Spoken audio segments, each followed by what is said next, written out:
Bismillahirrahmanirrahim. Allahumma salli ala Muhammadin wa ali Muhammad. Ilayhim al-Mahdina wa salam taslima. Assalamu alaikum wa rahmatullahi wa barakatuh. Wa alaikum salam wa rahmatullahi wa barakatuh, Father. Good to have you here, Runa. Thank you so much, Father. So today we wanted to talk about and answer the question that has been posed. Why are some Jews opposed to the state of Israel?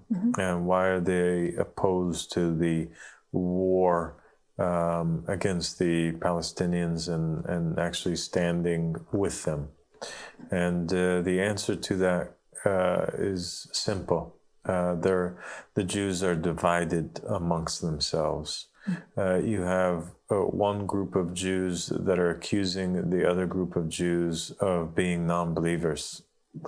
And it is basically the Jews that are opposed to the state of Israel.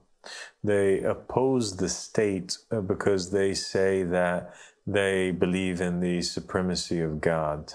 And they believe in the concept that only God appoints the ruler.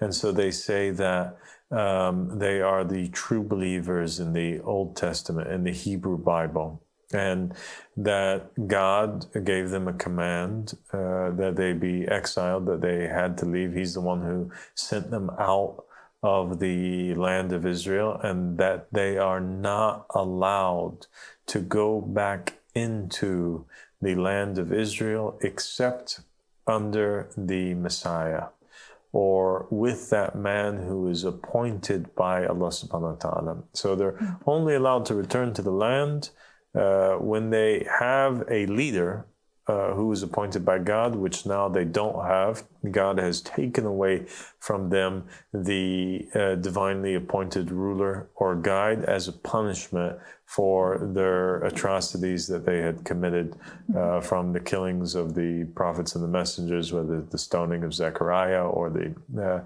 beheading of John the Baptist, or, in the opinion of Christians and Muslims, also the most important reason was the crucifixion of the Messiah, or their attempted murder of their own Messiah. And so they believe that the other Jews are not real Jews. Why? Because they believe in democracy. And they say that for a Jew to elect their own ruler, to elect their own government, to decide from their own selves that it's time to enter into the promised land, is like throwing your hand at God and saying, I don't really care about what it is that you have decided for me. It doesn't make sense.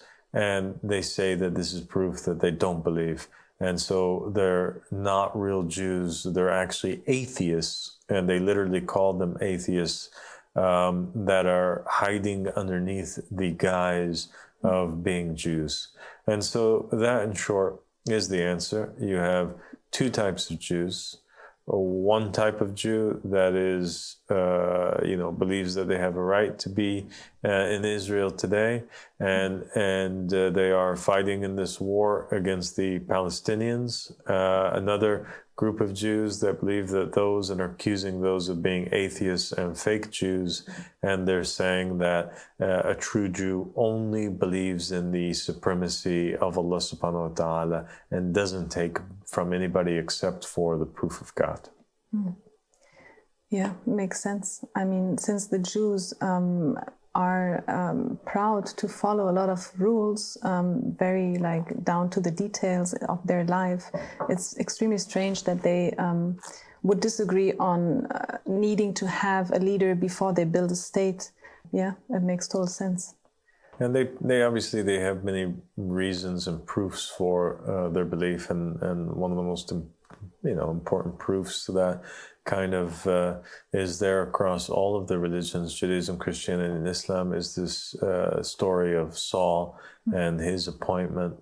When the Israelites, basically Samuel was the ruler over them. He was their prophet that was sent to them. He was their guide, and he was the one who they had to be obedient to. And when they decided that they wanted a king like the rest of the nations, and they proposed that to Samuel, God was extremely offended and upset by the notion that they would even propose an alternative form of government than what he had decreed.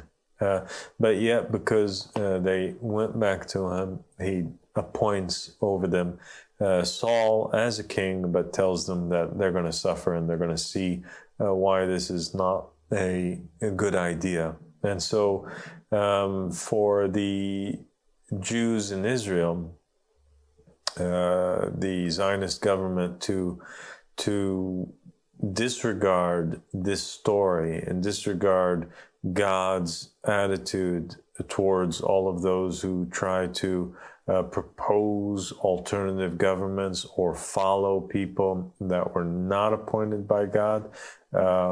This causes them to be classified as really non-believers in the Old Testament or the Hebrew Bible in the eyes of this core group of Jews that abide by all of the Hebrew Bible, especially by the commandment that God is going to be their king and their Lord and nobody else. So thank you, Runa, for joining me on this. Thank you so much, Father, for having me. God bless you.